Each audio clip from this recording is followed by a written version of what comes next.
오늘 하나님께서 우리에게 주시는 말씀은 디모데후서 3장 1절부터 5절까지의 말씀입니다. 디모데후서 3장 1절부터 5절까지. 가능하신 분들은 자리에서 일어나서 우리 함께 하나님 말씀을 봉독하겠습니다. 디모데후서 3장 1절부터 5절까지입니다.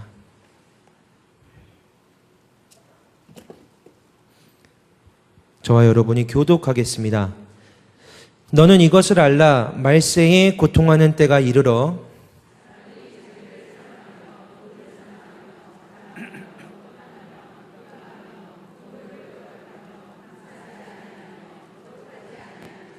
무정하며 원통함을 풀지 아니하며 모함하며 절제하지 못하며 사나우며 선한 것을 좋아하지 아니하며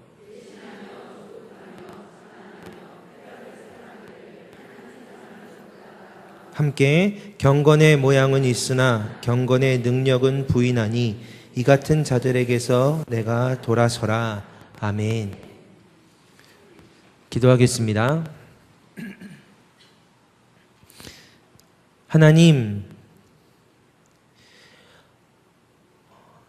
허락하신 꽃피는 봄에 또 예수 그리스도의 죽음과 부활을 향한 사순절의 여정에 동참하게 하여 주시고 오늘도 말씀을 붙들고 기도하러 주님의 전 앞에 나왔사오니 우리를 민감하게 하여 주시고 깨어있게 하여 주셔서 마땅히 품고 기도할 것을 가지고 기도하며 하나님 만나게 하여 주옵소서.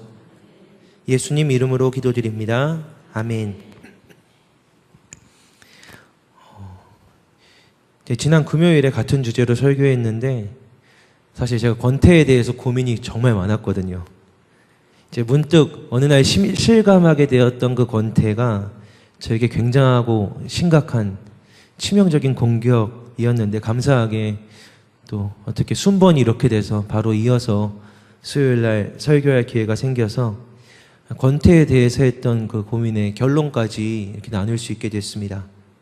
권태는 처음 하나님이 주신 하나님의 첫 마음, 첫 비전을 이뤘을 때 주로 찾아온다고 했습니다. 하나님의 비전을 내 수준으로, 내 비전으로 끌어내렸을 때 하나님의 수준이 나의 수준으로 변질되었을 때 권태가 우리를 덮치기 쉽다라고 했습니다. 처음 이 일을, 처음 말씀 읽기를, 처음 기도하기를, 처음 신앙생활 하기를 시작했을 때, 나를 부르셨을 때 하나님 말씀을 잊고 하나님 마음을 잊어버리고 그냥 내 수준, 내 생각, 그냥 내 행위의 결과가 이 정도 되겠지, 내 말씀 읽기는 이 정도라고 재단하기 시작했을 때, 이 정도면 충분하다, 거의 다 되었다라고 하기 시작할 때에 이 정도면 되지 않았을까? 내 수준에서는 이 정도면 충분하지 않을까라고 생각할 때 나도 모르게 내가 빈틈을 만들어낼 때에 권태가 우리를 덮치기 쉽다라 했습니다. 사랑하는 여러분, 그런데 권태를 진단하는 것보다 더 중요한 것은요, 언제 찾아올지 모르는, 그런 방식만이 아니라 다른 방식으로 우리를 덮칠지 모르는 권태를 실제로 이기는 겁니다. 권태를 이겨내는 거죠. 어떻게 하면 권태를 이길 수 있을까? 요한 클리마쿠스라는 수도사가 이렇게 이야기했습니다. 권태는 치명적이고 실제로 가장 위험한 것이다. 권태의 공격을 받을 때 진정으로 영에 속한 사람들을 찾아볼 수 있는데, 왜냐하면 이것을 대적한 싸움에서 가장 많은 면류관을 획득할 수 있기 때문이다. 권태가 실제로 위험하고 치명적이라는 이야기입니다. 중요한 싸움이라는 거죠. 인식하지 못하는 순간에 우리를 찾아오고요, 덮쳐서 어느샌가 우리가 다른 일, 의미 없는 일, 무가치한 일에 자꾸 몰두하게 만듭니다. 그리고 기어이 그 일을 자꾸 하게 반복하게 해서 그 열매를, 그 결과를, 그 나쁜 걸 먹게까지 만들죠. 우리의 삶에 중요했던 일들, 가치 있는 일, 진짜 중요하고 의미 있는 일들을 나도 모르게 그냥 평가절하하고 가치 없다라고 생각하게 만들어서 내게 뒷전이 되게 되고, 그게 실상 내가 진짜 원하는 일은 아니었는데 어느 날 시간이 지나고 내가 진짜 중요한 일을 놓쳤었어. 내 인생에 이게 진짜 중요한 거였는데 그걸 내가 잊고 있었어 라는 말을 하게 만든다는 겁니다. 일상의 삶 속에서는 가족, 부부, 건강, 우리의 일 같은 것들이 그렇겠죠. 권태에 빠져서 가족이 너무 흔해 보이고, 가족이 좀 무가치하게 느껴지고, 부부 관계가 그렇게 중요하지 않다라고 느껴져서, 건강도요. 가족이 파괴되는 일들이 있죠. 부부 관계가 망가지는 일들이 있죠. 건강을 잃어버리는 일, 내일을, 직장을 잃어버리는 일들이 있습니다. 그게 정말 중요했던 일이 중요하지 않다라고 어느샌가 자꾸 생각하고 다른 짓을, 다른 데 에너지를 쏟다가, 그래서 영혼의 마비라고 부를 만큼 심각하고 위험한 증상입니다. 그래서 권태를 이겨야 한다는 거죠. 권태를 이기는 게 중요한 일이라는 말입니다. 이것이 권태구나, 이건 권태입니다 라는 걸 아는 수준만으로 권태를 이길 수는 없습니다. 병을 진단하는 것만으로 병을 이길 수는 없죠.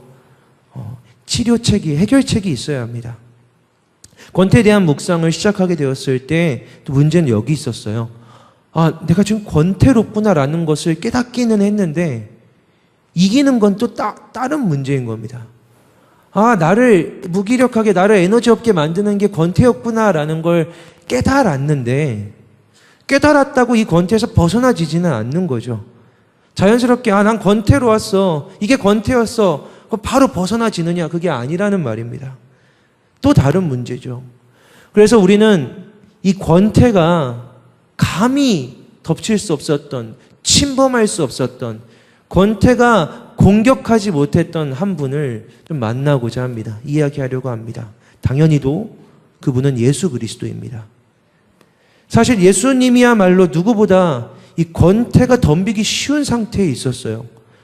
그분이 쉬지 않고 일하셨다라는 사실 아시죠? 예수님도 잠깐 난 쉬고 싶어 하신 적 없습니다. 잠깐 나 휴식하고 올게. 한 달 정도는 좀 쉬어야겠어. 방학이야. 이런 말 하신 적 없습니다. 그분은 십자가에 달리기 전에도 이미 많은 것을 또 성취하셨습니다. 마태복음 8장을 보면요, 사역의 초기인데도 예수님께서 쉬지 않고 말씀을 전하시고 병자들을 고쳐주시고 전도 여행을 막 다니셨던 일을 알 수 있습니다. 그런데 바다에 이제 배를 타고 또 딴 데로 건너가려고 하는데 큰 바람이 부는 거죠. 물결이 막 커서 이 배로 막 물이 막 휘몰아치고 있는 거예요. 제자들은 우리 죽겠다라고 하는데 예수님이 거기서 어떻게 하고 있었는지 아십니까? 거기서 그때 주무시고 계셨어요. 예수님이 잠이 많다라고 생각할 게 아니고요. 머리만 대면 주무시는구나 라고 생각할 게 아니라 그때 30대이셨다라고 우리는 아마 추정하는데 30대 젊은 남자가 열심히 하루 종일 일을 해서 겨우 밤에 이 뱃속에서 파도가 이렇게 치는데 물이 막 덮치는데 물방울이 막 튀는데 골아 떨어진 겁니다. 거기서 그냥 정신을 잃은 거죠. 그 정도로 쉼이 없었다, 피곤했다, 일이 많았다는 겁니다. 예수님께도 그 하나님의 비전을 이루는 일이 되게 무겁고 엄중했다, 되게 자기의 모든 시간을 쏟아야 할 만한 일이었다라는 거죠. 일만 많이 하신 게 아니라 예수님은 또 성취도 많이 하셨어요. 병든 자를 고쳐주셨고 귀신을 쫓아내셨고요. 그가 설교할 때 많은 사람들이 반응했고 또 복음을 경험했죠. 사람들이 막 몰려들었어요. 예수님이 실제로 하나님께서 그에게 주신 비전에 가까웠고요. 성취해 가고 있는 중이었습니다. 사탄이 있는 힘을 통해서 그 비전을 바꾸려고 시험했고요. 사람들의 입을 통해서, 제자들의 입을 통해서 막 예수님을 멈추게 하려고, 그 비전을 바꿔보려고, 사탄이 예수님, 내가 시험할 테니까 그냥 나한테 고개만 숙이면, 나한테 절하기만 하면 네가 하고 싶은 일들을 내가 이뤄줄게, 한 방에 해결해 줄게라고 시험하지 않았습니까? 사람들이 와서, 제자들이 와서 주님 여기다 하나님 나라를 왕국을 만드시죠. 이 사람들이 이 수천 명이 이렇게 모였는데 이들과 함께라면 예수님 하고자 하시는 그 일을 어렵지 않게 이룰 수 있을 겁니다. 예수님 거기서 멈추지 않으셨다는 거예요. 예수님 그때에 그래 그럼 한번 재정비해 볼까? 그래 그럼 여기서 멈춰서 우리가 한번 조직을 짜볼까? 하지 않으셨다는 거죠. 예수님은 쉬지 않고 있는 힘을 다해서 하나님이 주신 그 목적지를 향해 계속해서 달려가셨다는 거예요. 타협하지 않고 권태에 빠질 여력이 없이 끝까지 죽는 날까지 계속 걸어 가셔서 끝내 거기에서 십자가에 달려 하나님의 비전을 성취하셨다는 거죠. 어떻게 예수님이 그러실 수 있었을까? 예수님은 어떻게 그렇게 쭉 가실 수 있었을까? 여기서 잠깐 우리의 삶으로 돌아와서 힌트를 찾아보고 싶은데, 죄송한데요. 저 마이크 좀 바꿔주시겠어요? 예.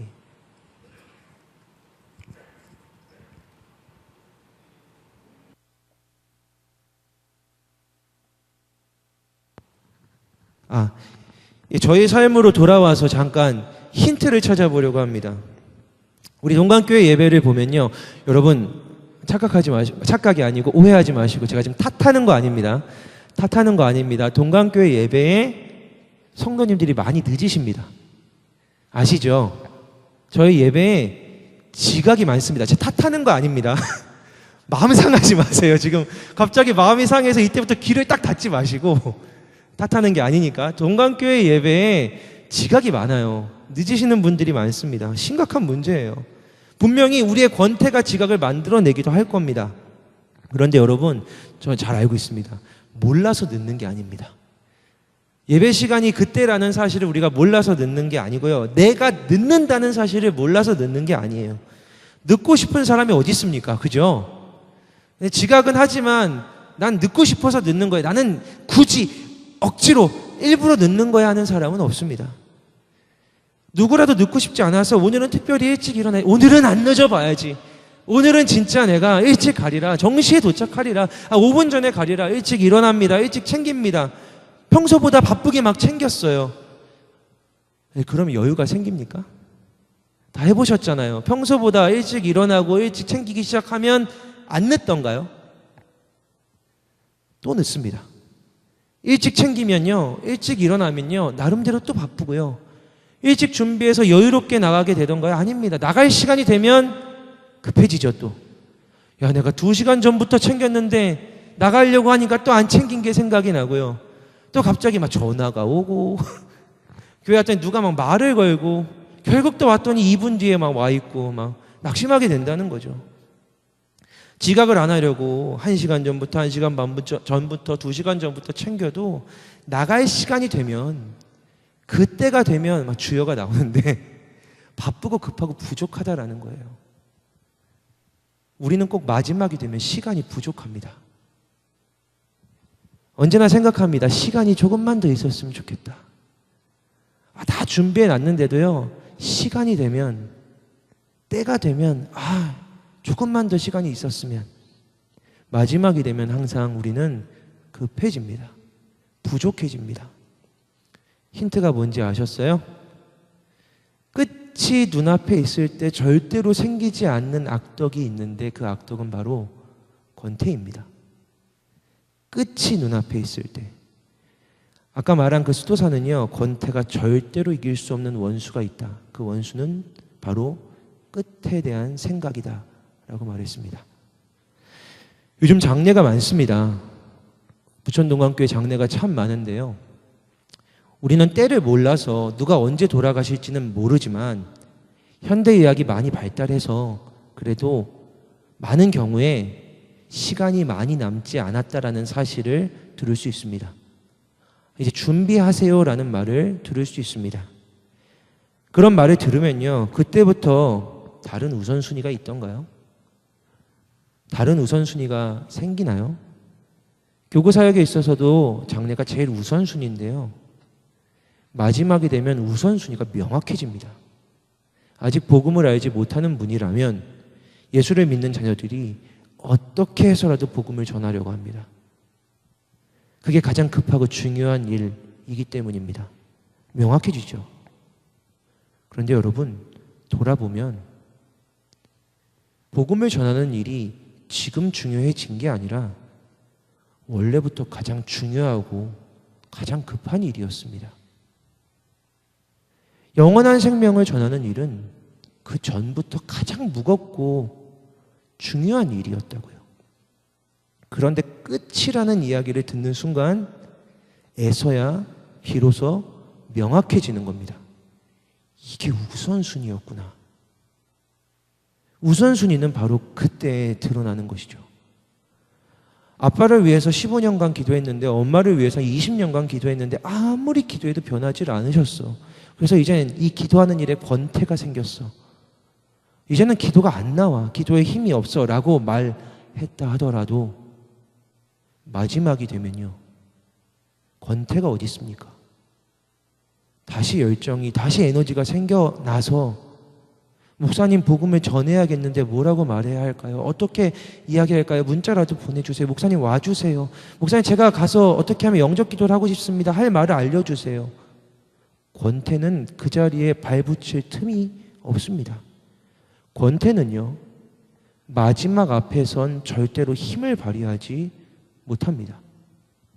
권태란 우선순위를 잃어버리게 만드는 거거든요. 가치 없는 것에 열정을 쏟게 만드는 것이 권태이거든요. 그런데 끝이 가까워지면요, 우선순위가 갑자기 명확해집니다. 끝이 가까워지면 뭐가 진짜 중요했는지가 확 드러나 버린다는 겁니다. 아, 내 삶에 지금 우선순위가 뭔지 모르겠어. 나 자꾸 내 우선순위 혼동이 와 라고 이야기들 하지만요, 끝이 가까워지면 우선순위의 혼동은 오지 않습니다. 자연적으로 우선순위가 확 드러나게 되어 있습니다. 예수님께서 항상 바쁘셨던 이유가 있습니다. 예수님이 잠도 못 주무실 정도로 그냥 쪽잠을 자셔야 됐을 정도로 바쁘게 급하게 여기저기 계속해서 쉬지 않고 다니셔야 했던 이유가 있습니다. 배에서 코를 골면서 주무셔야 했을 정도로 그분이 움직여야 했던 이유가 있습니다. 예수님께는 시간이 없었기 때문입니다. 예수님이 알고 계셨거든요. 나에게 시간이 없다. 태어나는 순간부터 예수님의 목적이 죽음을 향한 것이었거든요. 예수님은 죽기 위해 오셨거든요. 죽음을 목적으로, 죽음을 비전의 종착지로 삼고 살아오신, 이 땅에 오신 분이기 때문에 예수님은 계속 알고 계셨던 겁니다. 끝을 아셨기 때문에 쉬실 수가 없었죠. 오늘 이 사람을 고치지 않으면 다시는 못 고칠 것이기 때문에, 오늘 이 사람에게 복음을 전하지 않으면 다시는 복음을 전할 수 없을 것이기 때문에, 만나는 모든 사람, 찾아오는 모든 이들을 복음을 전하고 고쳐주실 수밖에 없었습니다. 쉬지 않고 예수님은 시한부의 삶을 살아가고 있었거든요. 실제로 여러분, 예수님이 몇 번씩 만난 사람이 많지 않습니다. 대부분은 다 예수님을 만난 그 한 번의 경험이 예수님과의 마지막 경험이었습니다. 대부분의 사람들에게는. 바로 그때 그 순간에 그는 바뀌어야만 했고요. 그에게 생명이 전해져야만 했고요. 그래서 예수님께서 이 마을에서 저 마을로 쉽게 옮겨 다니실 수 없었던 겁니다. 일어나는 순간부터 잠이 들 때까지 허락된 모든 시간을 생명을 위해서, 정말 중요한 그 일을 위해서 써야만 했습니다. 그 순간이 예수님께 언제나 마지막이었으니까.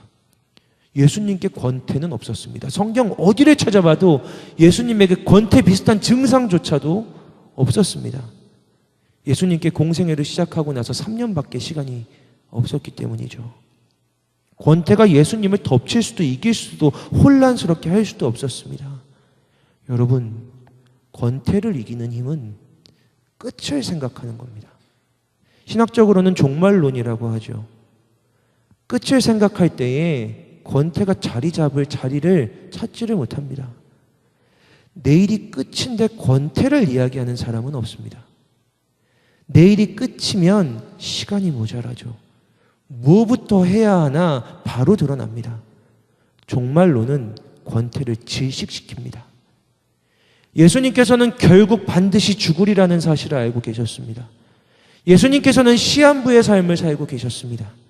그래서 예수님은 권태로 쉴 수가 없었습니다. 그런데 예수님이니까 그랬겠지라고 생각하십니까? 우리는 어떤가요? 예수님은 결국 반드시 죽을 것을 알고 계셨습니다. 우리는 어떤가요? 우리는 결국 반드시 죽을 것을 알지 못하십니까? 나는 아마 영원히 살 수 있을지도 몰라라고 생각하시는 분이 있으신가요? 나만큼은 죽지 않을지도 몰라라고 생각하시는 분이 있으신가요? 예수님께서 시한부의 삶을 살고 계셨습니다. 시한부란 끝이 정해져 있는 삶이죠. 자, 여기에 끝이 정해지지 않은 삶을 살아가고 계시는 분도 있으십니까? 여러분 가운데 시한부가 아닌 인생을 살아가시는 분이 계십니까? 예수님께서는 죽을 것을 알고 계셨고 내 인생은 시한부다라는 사실을 알고 계셨기 때문에 그래서 시간이 항상 부족하다라고 느끼셨고 도저히 권태로울 수가 없었습니다. 우리는 어떻습니까? 죽을 것을 모릅니까? 시한부라는 것을 모릅니까? 여러분, 시간이 많으십니까? 시간이 넘치십니까? 우리는 왜 시간이 많다고 생각하나요? 우리는 왜 아직 시간이 많다라고 생각하는 건가요?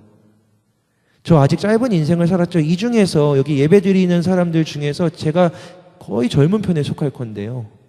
저도 제 인생에서 아직까지 시간이 짧았던 적이 없고요.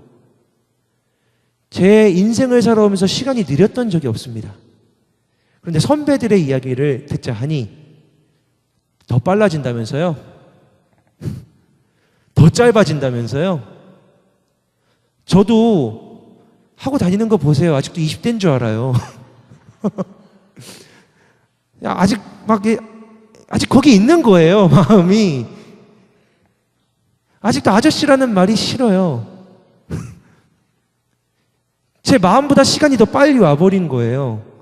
제 마음이 훨씬 느렸거든요. 근데 더 빨라진다면서요. 더 짧아진다면서요. 근데 왜 우리는 시간이 많다라고 생각을 하는 겁니까? 아직 구역 개강하기까지 지금 시간이 많이 남았으니까요. 시간이 많이 남았다니요. 벌써 구역 개강을 했잖아요. 아직 부활주일까지 시간이 많이 남았으니까, 아직 여름까지 시간이 많이 남았으니까. 아니요. 눈 감았다가 뜨면 여름이 올 겁니다. 구역 학기는, 오이코스 이 학기는 여러분 약속할 수 있는데 눈을 감았다가 뜨면 우린 여기서 종강 예배를 드리고 있을 겁니다. 시간이 많지 않습니다. 이제 시작이니까 이제 그렇게 하고 슬슬 해봐야지. 아니요. 눈 감았다 뜨면 종강일 겁니다. 사랑하는 여러분, 수도사들은요, 이걸 영적인 공격이라고 생각했습니다. 죽음만큼 명확한 것이 없는데 우리 인생에서 딴 건 다 모호하거든요. 근데 한 가지 확실한 게 있는데 죽을 거라는 사실이에요. 난 죽을 거다. 이 사실은 명확하거든요. 죽음만큼 명확한 게 우리 인생에 없는데 이상하게 인생들은 모호한 것은 명확하게 생각하고 이 명확한 죽음은 잊고 산다는 거죠. 수도사들은 이걸 영적인 공격이라고 생각했습니다. 이상했거든요. 이상하잖아요. 가장 명확한 걸 가장 잊고 사니까. 나는 도처에 죽음이 널려 있는데 여기저기서 사람들이 죽어가는데 부천동강교회 장례의 소식이 계속해서 매주마다 몇 건씩 올라오는데 나는 아니 죽을 것처럼 살아가는 이 말도 안 되는 일에 대해서 영적인 공격이라고 생각했습니다. 그렇지 않겠습니까? 이게 정상적인 일인가요? 너무나 명확한데 그 일이 안 오리라고 생각하고 살아가는 것은 사탄의 속임이 아니고 무엇이겠습니까? 우리는 그걸 당연하다고 생각하고 살아간단 말이에요. 인간이 그런 거지. 그들은 아니라고 생각했습니다. 당연한 일이 아니다. 사탄의 불화살이 내 인생에, 우리의 삶에 떨어진 거다. 진압해야 한다. 이 권태를 다스려야 한다. 불을 꺼야 한다라고 생각했다는 겁니다.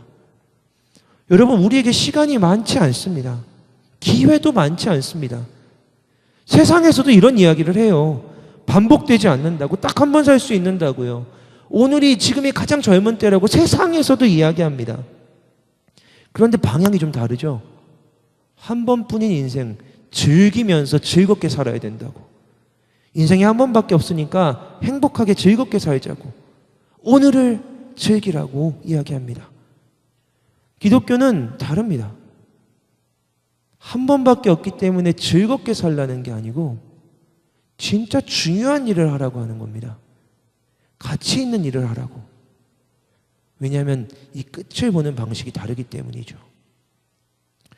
우리도 속아요. 저희는 속습니다. 목사도 속습니다. 저도 그랬습니다. 애들이랑 내일 놀아주면 되지. 애들하고 약속 내일 지키면 되지. 아내랑 밥 먹는 거 언젠간 하겠지. 나중에 아내랑 밥 먹으면 되지. 어차피 평생 옆에 있는데. 그런데 몰랐습니다. 어떤 선배들이 그렇게 얘기하더라고요. 결혼한 지 한 10년쯤 지나면 아내가 밥을 먹기 싫어할 수도 있다고. 예. 신방을 다니면서 실감합니다. 지금은 내가 밥을 먹어준다고 생각을 했는데 나랑 밥을 먹기 싫어하는 날이 도적같이 닥칠 수도 있겠구나. 둘째 돌사진 다음 주에 찍으러 가면 되지라고 생각했는데 둘째가 벌써 다섯 달이 지났더라고요. 걔는 아마 돌사진이 없을지도 모릅니다. 첫째한테 약속을 했어요. 희수야, 눈 오면 아빠랑 꼭 눈싸움 하자. 눈이 오면 오늘 좀 눈이 지저분하네. 다음에 또 오겠지. 봄이 되었습니다. 이제 곧 희수는 저와 눈싸움이 아니라 눈이 오는 날 같이 있기도 싫어할 나이가 되겠죠. 꼴도 보기 싫은 지 남자친구를 만나겠다고 어쩌고 저쩌고 하는 날이 도적같이 닥쳐올 겁니다. 우리에겐 시간이 많지 않습니다. 전도서 3장에서 우리는 때를 알지 못한다라고 하나님 분명히 말씀하셨습니다. 우리의 인생을 가장 불행하게 만드는 생각이 무엇인지 아십니까? 우리의 인생을 가장 쉽게 망쳐버릴 수 있는 생각이 무엇인지 아십니까? 내일이 있다는 생각입니다. 시간이 있다라는 생각입니다. 사탄이 우리에게 죄를 짓게 하려고 그렇게 노력할 필요가 전혀 없어요. 사탄이 그렇게 막 아둥바둥하면서 이 죄 좀 지어볼래? 저 죄 좀 지어볼래? 라고 할 필요도 없어요. 사탄은 한 가지만 하면 됩니다. 착각을 하게 하는 거죠. 시간이 많다라고요. 그래서 우리의 시간을 낭비하게 만들면 됩니다. 그게 우리가 살면서 당할 수 있는 가장 큰 고통이기 때문입니다. 시간이 많은 줄 알았던 고통이요. 바울이 이야기합니다. 말세에 고통하는 때가 이르러 사람들이 자기를 사랑하고 돈을 사랑하고 자랑하고 교만하고 비방하고 부모를 거역하고 감사하지 않고 거룩하지 않고 무정하고 원통함을 풀지 않고 모함하고 절제하지 못하고 싸납고 선한 것을 좋아하지 않고 배신하고 조급하고 자만하고 쾌락을 사랑하기를 하나님 사랑하기보다 더하고 경건의 모양은 있으나 경건의 능력은 부인하니 말세에 고통하는 때가 이르러 이런 때가 오나니 이 같은 자들에게서 디모데야 네가 돌아서라 라고 사도 바울은 이야기합니다. 자, 여러분, 사람들이 자기를 사랑하는 때, 돈을 사랑하는 때, 그걸 자랑하고 교만하고 남을 비방하고 부모님 거역하고 감사하지 않고 거룩하지 않는 때요, 무정하고 원통함을 풀지 않는 때요, 모함하고 절제하지 않는 때요, 싸나운 때요, 선한 것을 좋아하지 않는 때요, 배신하고 조급하고 자만한 때, 쾌락을 하나님보다 더 사랑하는 때, 이때가 어느 때입니까? 지금은 상상도 못하겠는데 그런 때가 언젠가는 오는가 보다 라는 생각이 드십니까? 아니죠. 지금입니다. 지금 아닙니까? 딱 나가서 눈만 돌려도 죄송합니다. 나 자신만 봐도 나를 사랑하는 때가, 돈을 사랑하는 때가, 하나님보다 쾌락을 더 사랑하는 때가 오늘 나에게 임하지 않았습니까? 경건의 능력은 부인하지만 경건의 모양은 있는, 경건의 모양은 있지만 경건의 능력과 전혀 상관없이 살아가는 그때가 말세의 때라고 하는데, 그때가 바로 지금 오늘 나에게 어느 때입니까? 지금은 아닙니까? 바울이 마치 2000년 뒤를 내다보기라도 한 듯이 2000년쯤 지나면 이런 날이 올 거야 라고 막 예언을 하는 것처럼 바울이 이렇게 썼죠. 바울이 놀라운 사람입니까? 아닙니다. 그때도 그랬던 겁니다. 바울은 이런 때가 말세의 때인데 디모데야, 지금 네가 이런 자들에게서, 주변에 널려있는 이런 사람들에게서 돌아서라 라고 말합니다. 왜요? 지금이 그런 때이니까. 2000년 전에 그때가 바울이 보기에는, 하나님의 말씀이 기록되기로는 말세였으니까요.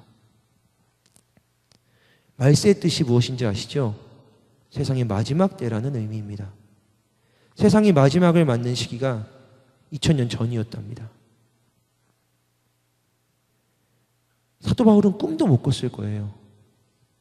지금이 말세에 고통하는 때인데 2000년이 지나갈 줄이야. 꿈도 못 꿨을 겁니다. 디모데야, 지금이 말세의 때인데 이런 자들에서 네가 급히 돌아서야만 해. 그렇게 2000년이 지나갈 줄은 몰랐을 겁니다. 여러분, 루즈타임이라고 합니다. 축구 잘 모르시겠지만 축구를 하면요, 전반전하고 후반전이 있어요. 45분씩이 있거든요. 전반전과 후반전이 다 끝나고 나면, 정확하게 이 45분이 끝나고 나면 갑자기 루즈타임이라는 게 주어져요. 딱 안 끝내거든요. 그래서 한 90분을 뛰었는데 한 4분 정도, 길면 5, 6분 정도, 짧으면 2, 3분 정도를 루즈타임으로 줍니다. 그러면 어떻게 되는지 아세요? 그때까지 지쳐있던 선수들이 진짜 열심히 뛰어요. 못 뛰던 애들이, 걸어다니던 친구들이 갑자기 막 달려다닙니다. 특히 지고 있던 친구들이, 지고 있던 팀이 막 열심히 뜁니다. 끝이 보이거든요. 이제 얼마 안 남았다는 걸 알게 되었거든요. 성경은 2000년 전에 후반전이 종료됐다고 이야기하는 겁니다. 지금 여러분 후반전이 아니에요. 전반전 2000년 지났고 이제 말세가 지금 왔으니까 이제 후반전 2000년 정도가 더 있겠구나. 아니요. 후반전이 끝났다라고 성경은 기록하고 있습니다. 지금 루즈타임이라고요. 예수님이 마가복음 13장에서 2000년 전에 말씀하셨습니다. 무화과 나무의 비유를 배우라. 그 가지가 연해지고 잎사귀를 내면 여름이 가까운 줄 아나니 이와 같이 너희가 이런 일이 일어나는 것을 보거든 인자가 가까이 곧 문 앞에 온 줄을 알아라.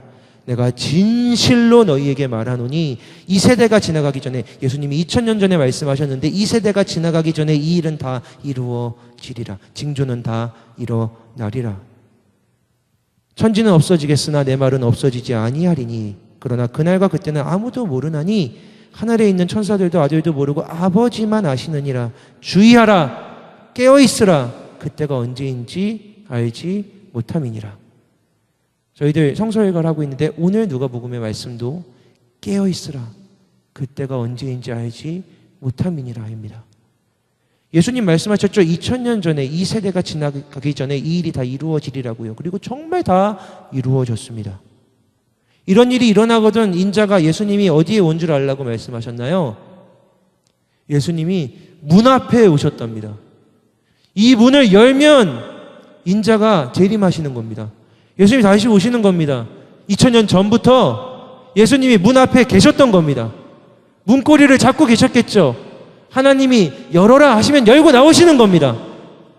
그런데 하나님이 휘슬을 부셔야 되는데, 하나님이 휘슬을 입에 딱 무셨는데 휘슬을 불고 2000년이 지난 겁니다. 루즈타임의 문제가 뭔지 아세요? 4분을 줬지만 심판 마음입니다. 루즈타임이 4분이어도요 2분 지나고 불 수도 있는 거고요 6분 8분에 불 수도 있는 겁니다.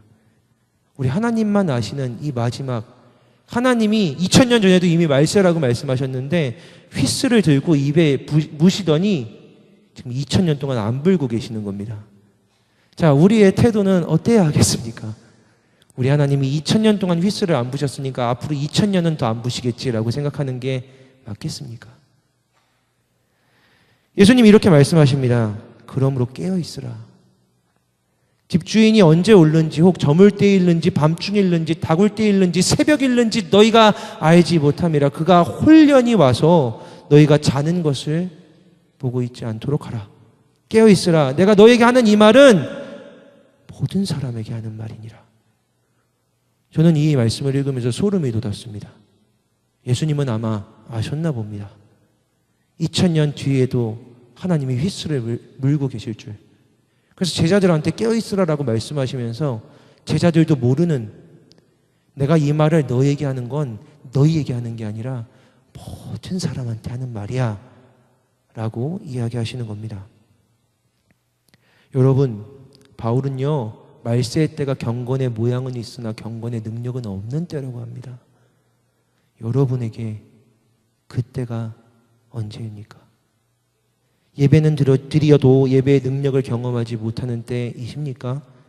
말씀을 읽어도 말씀의 능력을 경험하지 못하는 것은 아닙니까? 기도를 해도 기도에 힘을 받지 못하는 때는 아닙니까? 찬양을 해도 찬양의 능력을 경험하지 못하는 때는 아닙니까? 내 신앙이 그냥 권태기야. 권태기라 이러겠지, 이러다 말겠지, 이러다 지나가겠지라고 생각하십니까? 나 좀 쉬어보려고 지금 너무 지쳐서 권태기라 다른 데 가서 다른 경험도 좀 쌓아보고 다른 데 가서 뭐 좀 해보고 오려고 라고 말씀하십니까? 말세의 때라고. 그때는 마지막 때라고 하나님은 말씀하십니다.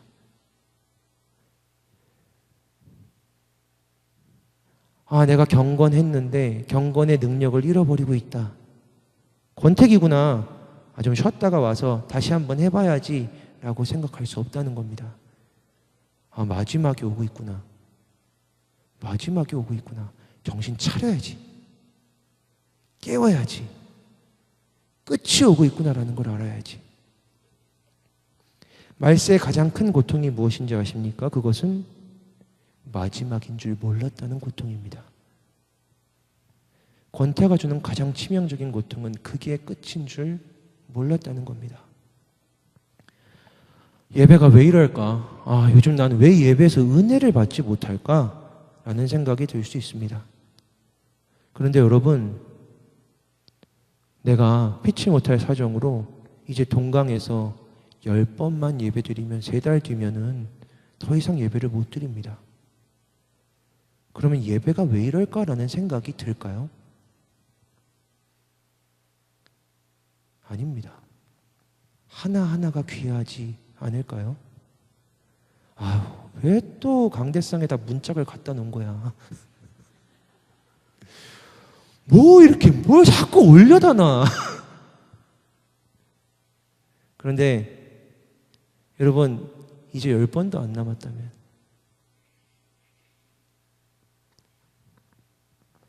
예배를 판단하고 예배안의 형식, 진행, 이런 찬양, 불편하고 어쩌고 생각할 겨를이 있습니까?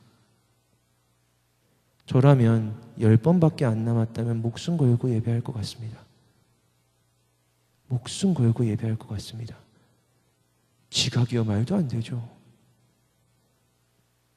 일찍 와서 찬양하고 있는 힘을 다해 기도하고요. 오늘 말씀을 통해서 내게 무슨 이야기를 하시려고 하는가? 나는 어떻게 살아가야 하겠는가? 발버둥 치면서 예배할 것 같습니다. 끝나기가 아쉬울 것 같습니다. 왜 오늘도 목사님 설교가 길어서 주차하기도 힘든데 나가기도 힘든데 이런 생각할 겨를이 어디 있습니까? 1분이 아쉬울 텐데요. 권태는 종말론 앞에서 힘을 잃습니다. 권태는 끝이 있다라는 생각 앞에서 힘을 잃습니다. 신방을 다녀보면요, 어떤 권사님들이 이제 더 이상 내 힘으로 걸어서 교회에 나올 수 없다라는 게 그렇게 큰 마음의 고통이라고 말씀하시는 것을 듣습니다. 움직일 수 없는 때가 오지 않습니까? 세상에서도 비슷한 이야기를 합니다. 끝을 생각하고 살아가라. 마지막을 생각해라. 그런데 여러분, 세상의 종말론과 기독교의 종말론에 결정적인 차이가 있습니다. 세상의 종말론은 이게 끝이니까 대신 폭주할 수도 있어요. 이게 끝이니까 될 대로 되라가 될 수도 있지만 기독교는 다릅니다. 그 사막의 수도사가 이렇게 이야기했답니다. 권태가 이렇게 말을 한대요. 권태의 말입니다. 내 원수는 죽음에 대한 생각이지만 정말로 나를 죽이는 건, 권태의 말입니다. 정말로 나를 죽이는 건 장래에 그 다음에 올 복에 대한 확고한 소망의 뒷받침을 받는 기도이다. 권태는 죽음에 대한 생각을 원수로 삼는데요. 실제로 세상에서도 이 죽음을 끝을 생각하면 더 이상 권태롭지 않을 수도 있습니다. 그런데 진짜 권태를 죽이는 건요, 이 끝 너머에, 이 끝이 진짜 마지막이 아니라 이 마지막 너머에 진짜 하나님이 예비하신, 진짜 하나님이 준비하신 영원한 복이 있다, 하나님의 나라가 있다라고 하는 이 생각에, 이 소망의 바탕을 두고 기도할 때에 그렇게 기도하는 기도가 나를 정말로 죽이는 것이다 라고 권태가 말했대요. 제가 말하는 게 아니고 맞습니다. 성경대로죠. 사도 바울은 우리가 구원의 소망의 투구를 써야 한다고 이야기합니다. 투구는 싸울 때 쓰는 것이죠. 권태와 싸울 때 여기에 구원에 대한 소망의 투구가 쓰여져 있어야 된다는 겁니다. 또 성경은 이렇게 이야기합니다. 믿음의 주여 또 온전하게 하시는 이인 예수를 바라보자. 그는 그 앞에 있는 기쁨을 위하여 십자가를 참으사 부끄러움을 개의치 아니하시더니 하나님 보좌 우편에 기어이 앉으셨느니라. 너희가 피곤하여 낙심하지 않기 위해서 죄인들이 이같이 자기에게 거역하신 일을 참으신 일을 기억하라. 예수님이 피곤해서 낙심해서 권태에 빠지지 않으셨던 그 이유는 십자가 그 앞에 있는 그 너머에 있는 기쁨을 항상 바라보고 계셨다라는 겁니다. 그 하나님의 나라를 바라보고 기도했기에, 하나님 나라를 바라보고 소망했기에 이 십자가까지도 걸어갈 수 있었고 넘어가실 수도 있었던 겁니다. 기독교의 종말론은요, 정말 권태를 이기고 지킬 수 있는 종말론은요, 끝이 있다라는 세상 수준의 것이 아니라 끝이 있고 그 끝 너머에는 하나님 나라가 있다라는 확신이요 소망입니다. 진짜 삶이 있구나. 내가 여기서 이렇게 살아가는 거 말고 이 시간들은 반드시 끝나고 지나갈 것인데 이 시간이 지나고 나면 거기에 영원한 삶이 있다. 이것을 생각하고 여기에다 내 기도에 초점을 두고 살아가는 이 기도가 우리의 권태를 종식시킨다, 질식시킨다라고 성경은 이야기하는 겁니다. 사랑하는 여러분, 하나님의 나라가 반드시 있다라고 생각하시고 살아가는 여러분들 되시기를 주님의 이름으로 축원합니다. 여러분, 우리의 눈에 세상의 것들이 보여도, 사람이 보여도, 물질이 보여도, 주변의 건물들이 보여도 보이는 이것에 우리의 마음을 빼앗기지 아니하고 하나님 나라에 내 집이 있구나, 하나님 나라에 하나님의 왕궁이 있구나, 이 보이는 사람들이 아니라 하나님 나라에 나와 함께 하나님의 영광을 찬양할 천사들이, 나의 이 믿음의 선배들이 있구나라는 이 믿음의 선배들을 바라볼 눈이, 여러분에게 믿음의 눈이 주어지기를 주님의 이름으로 축원합니다. 사순절이 시작되었죠. 여러분, 예수님이 사순절은 마지막을 향해 걸어가시는 절기거든요. 그걸 함께 가는 절기거든요. 예수님이요, 죽으려고 걸어가신 게 아니라 죽음의 문을 열어 제끼시려고 걸어가신 거거든요. 죽고 끝나려고 가신 게 아니라 이 사순절은 예수님이 죽음 너머에 부활이 있다는 사실을 확신하시고 죽음을 향해 가셔서 십자가라는 죽음의 문을 확 열어 제끼시고 하나님 나라의 문을 우리에게 활짝 열어주신 그 사건이거든요. 사순절은 고난스러운 이 길을 보면서 벌벌거리고 괴로워하면서 언제 이 길이 끝나나라고 가야 되는 절기가 아니라, 길이 좀 고대도 돌멩이가 있어도, 흙뿌리가 있어도, 좀 아파도, 가시발길에 채워도 저기에 문이 있다. 이 죽음을 끝내는, 이 고난을 끝내는 문이 있구나. 예수가 통과하신 문이 있구나. 예수님이 열어두신 문이 있구나. 나는 저 문을 향해 걸어가자. 이 길을 걸어가자. 라고 길이 아니라 문을 바라보고 가는 절기가 사순절입니다. 여러분, 문을 보고 가는 사람은 길이 어땠느니 저땠느니 하지 않습니다. 여기 결승전이 있는 걸 보고 결승전을 향해 뛰어가는 사람은요, 지금 경주를 하는 사람은요, 가다가 트랙에 돌멩이가 있을지 모르지만 돌멩이 딱 찼을 때 하면서 멈춰서 가지고 여기요, 여기 돌멩이가 있는데요, 이거 치우셔야지, 이러면 어떻게 경기를 합니까? 라고 하는 선수는 없습니다. 선수는 일단은 골대까지 뛰어가는 겁니다. 결승선까지 달려가는 게 선수죠. 길이 이렇네, 돌이 있었네, 돌멩이가 있네, 파였네, 거기에 앉아서 그거 메우고 있어봤자 아무 의미 없습니다. 선수는 그렇지 않습니다. 사랑하는 여러분, 믿음의 경주를 하고 있는 겁니다. 우리는 뛰고 있는 겁니다. 목적지가 저기 있습니다. 사탄은 길을 보게 하죠. 사탄은 여기를 보게 하죠. 돌멩이가 있는지 없는지 좀 봐라. 이걸 잘 정비하고 가야지. 예수님은 달려가셨습니다. 사도 바울은 뛰어갔습니다. 나는 표대를 향해 달려가노라 라고요.